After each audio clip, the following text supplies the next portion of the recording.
వినండి, మంచి వాళ్ళతోనే స్నేహం చేయాలి అంటూ ఉంటాం కదా. ఎలా తెలుస్తుంది అంటే మన ప్రవర్తనే చెప్పేస్తుంది మనం ఎలాంటి వాళ్ళము అనేది. ఈ కింది శ్లోకం ప్రవర్తన బట్టి ఎలాంటి వాడన్నది తెలుసుకోవచ్చు అని చెప్తుంది. ఆ శ్లోకం విందామా?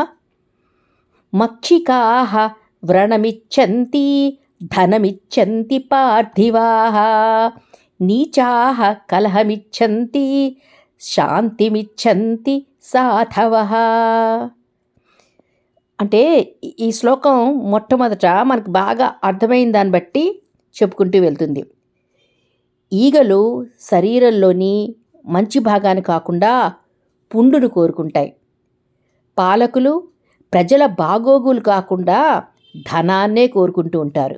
అలాగే ఎప్పుడు కలహాలే కోరుకునేవాడు నీచుడు. నీచుల బుద్ధి కలహాన్ని ఇష్టపడుతుంది.